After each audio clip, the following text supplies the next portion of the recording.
Imagine करें कि आप पूरे 72 दिनों तक प्लेन क्रैश में एक ऐसी जगह में फंस जाएं जहां चारों तरफ बर्फ ही बर्फ हो, न कोई इंसान, न कोई मदद और न खाने पीने को कुछ हो। बस चारों तरफ आपको अपनी मौत का साया नजर आए, लेकिन तभी आपके साथ कुछ ऐसा हो जाए जिसकी आपने बिल्कुल उम्मीद नहीं की हो। कहानी की शुरुआत होती है 13 अक्टूबर 1972 में, जब एक रग्बी टीम अपना फाइनल मैच खेलने अमेरिका से चिले जा रही थी। ये एक नॉर्मल फ्लाइट थी और जहाज के अंदर बैठे सभी प्लेयर्स बहुत खुश थे, क्योंकि उनमें से कई लोग पहली बार प्लेन में ट्रैवल कर रहे थे और ये सभी पहली बार अपनी कंट्री से बाहर किसी दूसरी कंट्री जा रहे थे। कुछ प्लेयर्स के साथ उनके फैमिली मेंबर्स भी थे जो अपने बच्चों को गेम में सपोर्ट करने के लिए उनके साथ जा रहे थे। प्लेन के टेक ऑफ करने के बाद जब वह एंडीज माउंटेन से होकर चिले की तरफ बढ़ने लगा, उस वक्त तक सब कुछ नॉर्मल चल रहा था। अंदर बैठे सभी प्लेयर्स बहुत खुश थे और विंडो सीट से बर्फीले पहाड़ों का नजारा देख रहे थे, लेकिन उन्हें पता नहीं था कि कुछ मिनट बाद उनके साथ कुछ ऐसा होने वाला है जिसके बारे में सोचने से भी डर लगता है। कुछ देर बाद अचानक मौसम खराब हो जाता है। एक बहुत ही तेज बर्फ का तूफान आ जाता है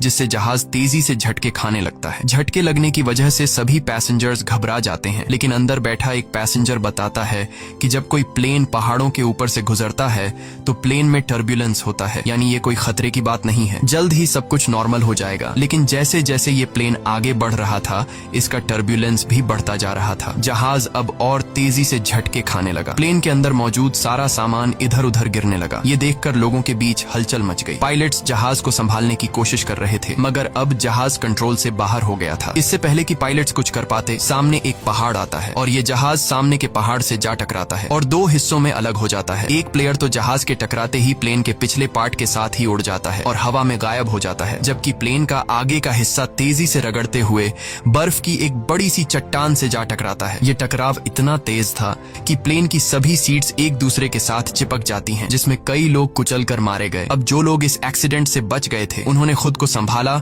और कैबिन में मौजूद बाकी लोगों की मदद करने लगे। कुछ प्लेयर्स जल्दी से पायलट्स के पास पहुंचे और उन्हें बाहर निकालने की कोशिश की, लेकिन इस दौरान ये दोनों पायलट्स भी मारे गए थे। ये एक बहुत ही दर्दनाक माहौल था। हर तरफ खून ही खून फैला हुआ था। चारों तरफ लाशें बिखरी हुई थीं। इस प्लेन में टोटल 45 लोग ट्रैवल कर रहे थे, मगर इस क्रैश के बाद 18 लोगों की जान चली गई और सिर्फ 27 लोग जिंदा बचे। अब चूंकि इस जहाज ने शाम को टेक ऑफ किया था, इसलिए थोड़ी देर में ही रात हो गई। बाहर का टेम्परेचर तेजी से गिरने लगा। ठंड इतनी ज्यादा हो चुकी थी कि वो लोग बर्दाश्त नहीं कर पा रहे थे। अब ठंड से बचने के लिए ये लोग वहां पर मौजूद सामान और डेड बॉडीज का इस्तेमाल करके प्लेन के सभी होल्स को बंद कर देते हैं ताकि बाहर की ठंडी हवा अंदर ना आ सके, और ये सभी लोग ठंड से बचने के लिए एक दूसरे के साथ चिपक कर बैठ गए। इन सभी की हालत काफी खराब थी। ये अभी भी काफी गहरे सदमे में थे, क्योंकि उन्हें समझ आ चुका था कि ये लोग अब नहीं बच पाएंगे। खैर, जैसे तैसे करके इन लोगों ने रात गुजारी। जब सुबह धूप निकली तो उन्होंने देखा कि 4-5 और लोग ठंड की वजह से मर गए हैं, लेकिन अच्छी बात यह थी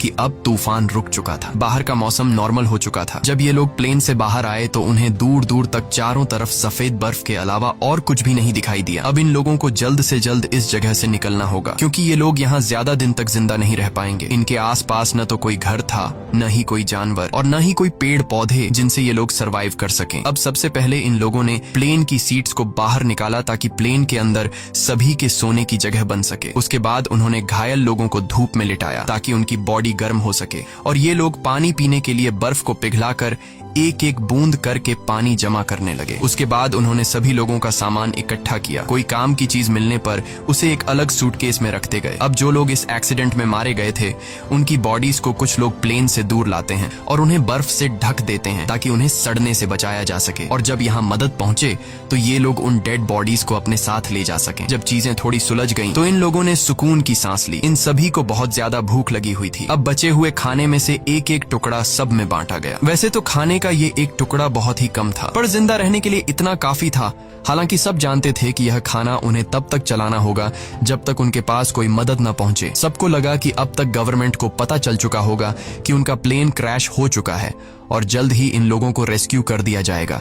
इसीलिए वे सब एक साथ बैठकर मदद का इंतजार करने लगे। असल में जिस जगह उनका प्लेन क्रैश हुआ था, वह दरअसल एक वैली थी जिसके चारों तरफ ऊंचे पहाड़ थे, जिस वजह से यहाँ से निकलना इतना आसान नहीं था। अभी ये बातें चल ही रही होती हैं कि तभी ऊपर से प्लेन गुजरता है। प्लेन को देखकर ये सभी जोर जोर से चिल्लाकर अपनी मौजूदगी जाहिर करते हैं, लेकिन इसका कोई फायदा नहीं होता, क्योंकि वो प्लेन काफी ऊंचाई पर था, जिससे वो नीचे मौजूद फंसे हुए लोगों को देख नहीं पाता और प्लेन उनकी नजरों के सामने से होते हुए गायब हो जाता है। कुछ घंटे बाद रात हो गई। ये सभी एक्स्ट्रा कपड़े पहनकर प्लेन के अंदर छिप गए और अंदर मौजूद लगेज का इस्तेमाल करके प्लेन के सभी होल्स को बंद कर देते हैं। इस तरह से ये रात भी गुजर गई और अगली सुबह नांदो नाम के एक आदमी को होश आया जो प्लेन क्रैश के बाद से ही बेहोश पड़ा था। नांदो की हालत इतनी खराब थी कि वो अपने पैरों पर खड़ा नहीं हो पा रहा था, लेकिन इसके बावजूद वो अपनी बहन के पास गया और उसे गले से लगा लिया। जब नांदो ने अपने पेरेंट्स के बारे में पूछा तो उसे बताया गया कि उसके मॉम डैड मर चुके हैं। ये सुनकर उसे काफी दुख हुआ। उधर बाकी लोगों ने दोबारा से बर्फ पिघलाई और थोड़ा पानी इकट्ठा किया और उसे पीकर गुजारा करने लगे। उन्होंने जमीन पर एक्स का साइन भी बनाया ताकि ऊपर से गुजरने वाले जहाज को नजर आ सके। कुछ देर बाद एक और प्लेन उनके ऊपर से गुजरा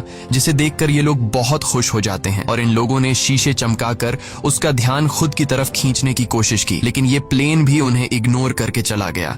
ये लोग खुश थे क्योंकि उन्हें लग रहा था कि शायद उस प्लेन ने हमें देख लिया है और अब बहुत जल्द उनके पास मदद पहुंच जाएगी। लेकिन इस तरह से एक रात और गुजर गई पर कोई उन्हें बचाने नहीं आया। अब उन्हें समझ आ जाता है कि यहाँ हमें कोई भी बचाने नहीं आएगा, इसलिए ये लोग सोचते हैं कि हम सब इस बंद इलाके में अपनी जान कैसे बचा सकते हैं। तभी उन्हें ख्याल आया कि प्लेन के पिछले हिस्से में कुछ बैटरीज पड़ी थीं और अगर हम इन बैटरीज को यहाँ ले आए तो बैटरी की मदद से हम प्लेन के रेडियो को चला सकते हैं और बाहर की दुनिया से कांटेक्ट कर पाएंगे। अब सभी को ये आइडिया पसंद तो आया, लेकिन इस काम को अंजाम देना इतना आसान नहीं था जैसा वो सोच रहे थे, क्योंकि जहाज का पिछला हिस्सा जो क्रैश के दौरान टूटकर अलग हो गया था, पता नहीं वो हिस्सा अब कहाँ होगा। खैर, उन्होंने प्लेन के पिछले हिस्से को ढूंढने का फैसला किया। इसके बाद उन्होंने लेदर और कांच का इस्तेमाल करके कुछ गॉगल्स बनाए ताकि ये गॉगल्स तेज बर्फीले तूफान में उनकी आंखों का प्रोटेक्शन कर सके। और ग्रुप के 4 लोग उन बैटरीज को लाने चले गए, लेकिन थोड़ी दूर जाने के बाद जब उन्होंने पीछे मुड़कर देखा तो उन्हें उनका जहाज कहीं भी दिखाई नहीं दिया और अब उन्हें एहसास हुआ कि इतने सारे बर्फ के बीच किसी को भी उनका प्लेन नहीं दिखेगा और शायद इसीलिए अभी तक कोई उन्हें बचाने नहीं आया। अब ये लोग आगे बढ़ने की कोशिश करते हैं कि तभी वहां मौजूद बर्फ खिसकने लगी। ये देखकर ये लोग डर जाते हैं और वापस अपने जहाज की तरफ आ जाते हैं। इस तरह से इन लोगों को यहाँ फंसे हुए 6 दिन गुजर जाते हैं और 1 हफ्ते बाद प्लेन में मौजूद सारा खाना खत्म हो गया। अब ये इलाका बर्फ से ढका हुआ था और आसपास न तो कोई जानवर था और न ही कोई पेड़ पौधे, इसीलिए अब उन्हें अपना पेट भरने के लिए कुछ न कुछ तो करना होगा। खाने के लिए कुछ भी न मिलने पर वो लोग पत्थरों पर जमी हुई मॉस खाने लगे, जिसका टेस्ट बहुत ही गंदा था, पर मजबूरी में उन्हें खाना पड़ा। यहाँ नांदो ने कहा कि अगर उसे मरे हुए लोगों की बॉडीज भी खानी पड़े तो वो खुद को जिंदा रखने के लिए ये भी करेगा। ये सुनकर सभी लोग सोच में पड़ गए। जल्द ही इन सभी के बीच बहस होने लगी कि उन्हें मरे हुए लोगों को खा लेना चाहिए या फिर भूख से मर जाना चाहिए। कुछ लोगों का कहना था कि ऐसा करना ठीक नहीं, ऐसा करने पर हमें ऊपर वाला माफ नहीं करेगा। जिसके बाद उन्होंने अपने पेट पर पत्थर रखकर गुजारा किया। ऐसे ही वक्त गुजरता गया और वक्त के साथ साथ उनकी भूख भी बढ़ती गई। हाल ये था कि ये सभी अपने जूतों की लेस और सिगरेट तक खाने पर मजबूर हो गए, लेकिन कई दिनों से भूखे रहने के बाद उन चीजों से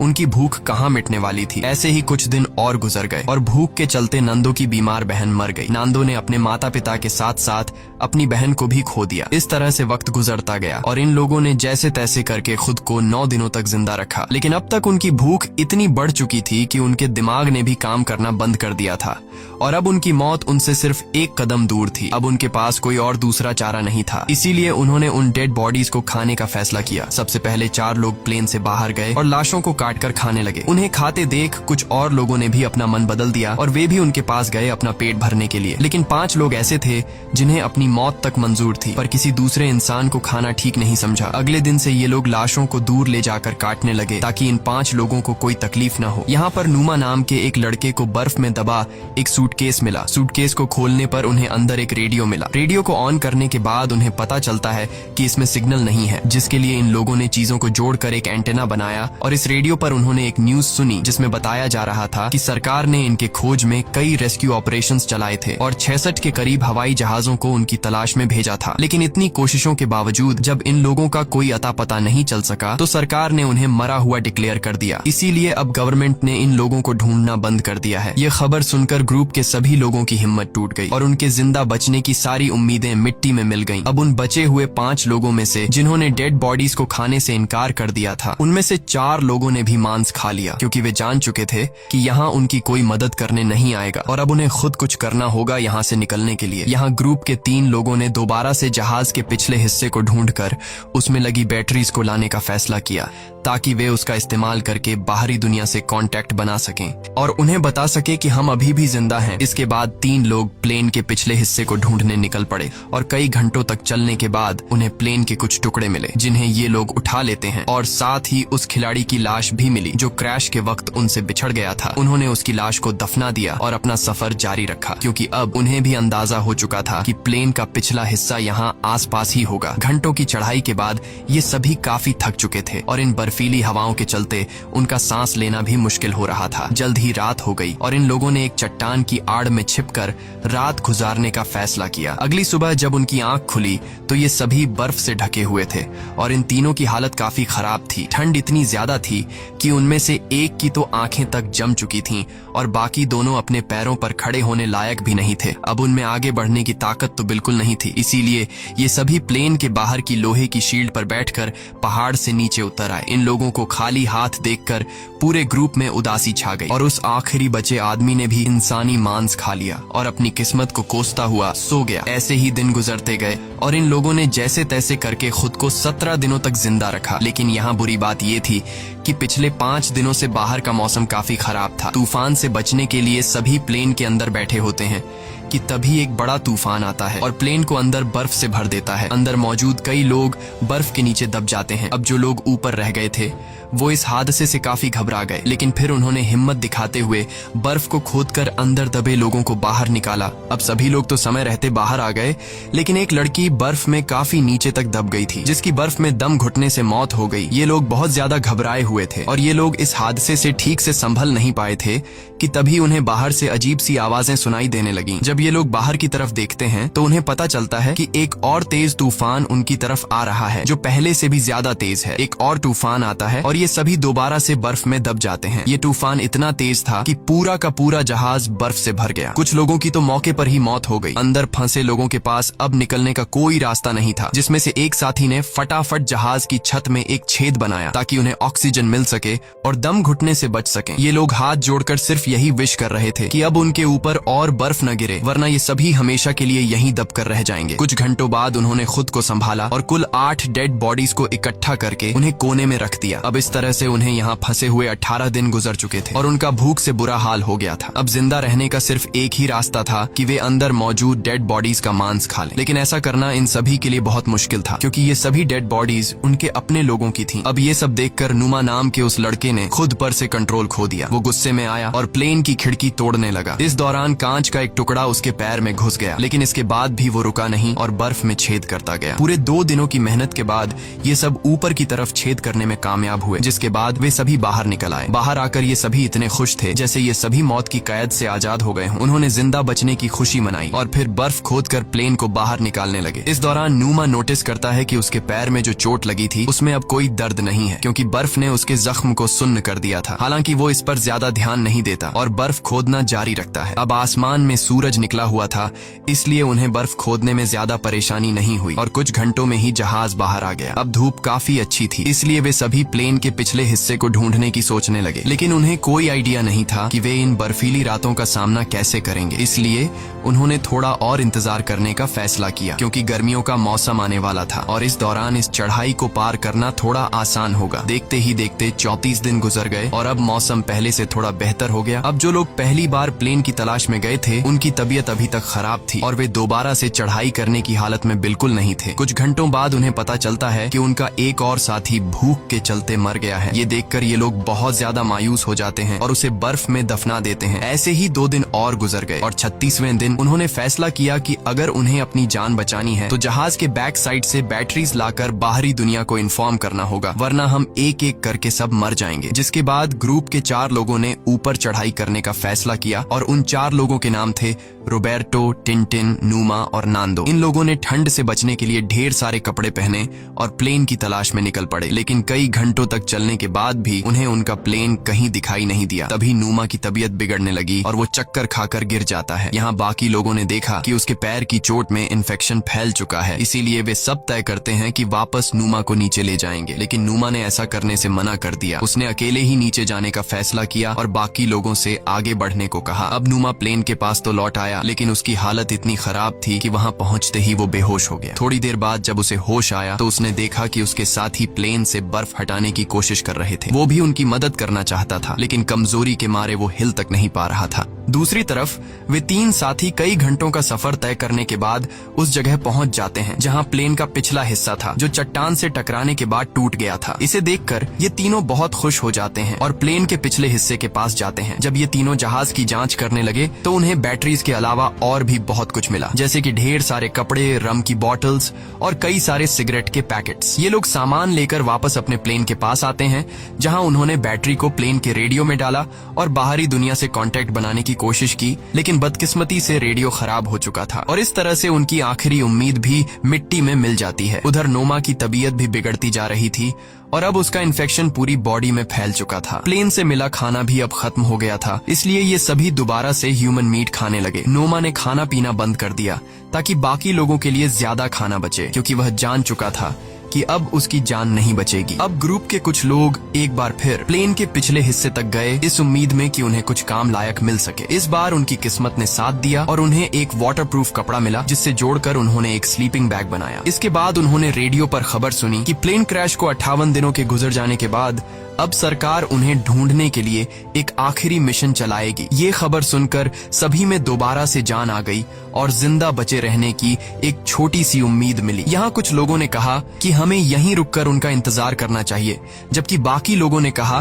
कि अगर हम यहीं रहेंगे तो कोई भी हमें देख नहीं पाएगा, इसलिए हम में से कुछ लोगों को पैदल चलकर मदद बुलानी चाहिए। रात को नोमा की तबीयत बहुत ज्यादा बिगड़ने लगी। वह अपनी जिंदगी की आखिरी सांसें ले रहा था। मरने से पहले उसने सभी से कहा कि जब मैं मर जाऊं तो तुम सब मुझे अपना खाना बना लेना। ये शब्द कहकर नोमा की मौत हो गई। नोमा के इन आखिरी शब्दों से सबको हिम्मत मिलती है और उन्हें नोमा के पास से एक लेटर मिला। उस लेटर में नोमा ने लिखा था कि वह बहुत खुश है कि वह अपने दोस्तों के बीच मरा, क्योंकि उसे इससे अच्छी मौत नहीं मिल सकती। अब नोमा का लेटर पढ़कर सभी के अंदर एक अलग सा जोश आ गया और ग्रुप के 3 लोग दोबारा से मदद की तलाश में निकल पड़े। इन तीनों ने एक स्लीपिंग बैग और ढेर सारा खाना लेकर अपना सफर शुरू किया। इस बार इन तीनों ने ठान लिया था कि वे हर हाल में इन पहाड़ों को पार करेंगे और चिले तक पहुंचकर सबके लिए मदद बुलाएंगे। ये तीनों बिना रुके चढ़ाई करते रहे और जब रात हुई तो वे उस स्लीपिंग बैग के अंदर सो गए। अगली सुबह उन्होंने फिर से अपनी चढ़ाई शुरू कर दी और पहाड़ की चोटी तक पहुंच गए, लेकिन ऊपर का नजारा देखकर मानो उनकी हिम्मत टूट गई। उनके सामने पहाड़ ही पहाड़ थे और इसका मतलब था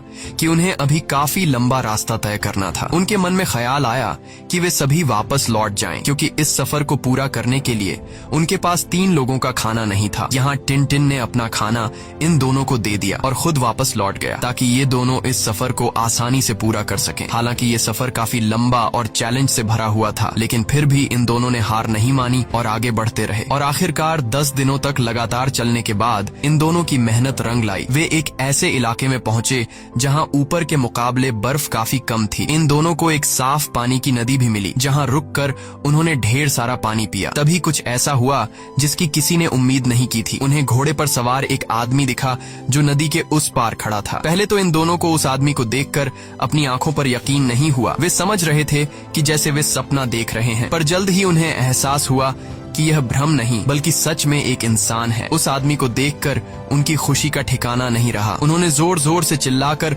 उस आदमी से मदद मांगी, लेकिन वह आदमी उनकी बात नहीं समझ पाया, क्योंकि वह उनसे काफी दूर था और बहते पानी के शोर में कुछ सुन नहीं पा रहा था। इसलिए उसने एक पेपर और पेंसिल नदी के उस पार फेंकी ताकि ये दोनों लिखकर कुछ बता सके। और इन दोनों ने उस कागज पर अपनी सारी कहानी लिख दी। कागज पर लिखी सारी कहानी पढ़ने के बाद ये आदमी उस कागज को लेकर सरकारी ऑफिसर के पास पहुंचा, जहां ऑफिसर को भी पता चला कि 2 महीने पहले जिस प्लेन क्रैश में हम लोगों को मरा हुआ समझ रहे थे, उनमें से कुछ लोग अभी भी जिंदा हैं। और खबर मिलते ही सरकार ने इन सभी लोगों को बचाने का मिशन चालू कर दिया। ये आदमी रोबर्टो और नांदो को अपने घर ले आया, जहां उन्होंने पेट भरकर खाना खाया। अब ये खबर पूरे शहर में आग की तरह फैल गई और बहुत जल्द वहां रिपोर्टर्स का मेला लग गया और बर्फीले पहाड़ों के बीच फंसे लोगों ने भी ये खबर रेडियो पर सुन ली, जिससे सभी खुशी के मारे उछलने लगे। इसके बाद उन्होंने अपने हाथ मुंह धोए और अपना अपना सामान पैक कर लिया। जल्द ही रेस्क्यू टीम रोबर्टो और नांदो को लेकर उस लोकेशन पर पहुंची और प्लेन क्रैश के 72 दिनों बाद आखिरकार उन लोगों को बचा लिया गया। इसके बाद इन सभी लोगों को शहर लाया गया जहां ये लोग अपने परिवार वालों से मिले और शहर के सभी लोगों ने इनका हीरोज की तरह स्वागत किया। अब इन सभी लोगों को हॉस्पिटल में एडमिट किया गया। यहाँ इन सभी ने एक दूसरे को नहलाने में मदद की और फिर इन लोगों को अलग अलग बिस्तर दिए गए। लेकिन उस रात भी ये सभी एक दूसरे के साथ सोए क्योंकि इस हादसे के बाद ये सभी काफी गहरे सदमे में थे। कहानी के एंड में हमने जाना कि इस प्लेन में कुल 45 लोग ट्रैवल कर रहे थे, जिनमें से सिर्फ 16 लोगों की जान बच पाई। इसी के साथ सच्ची कहानी पर बनाई गई ये फिल्म खत्म हो जाती है। अगर आपको स्टोरी अच्छी लगी हो तो हमारे चैनल को सब्सक्राइब और वीडियो को लाइक जरूर कीजिएगा।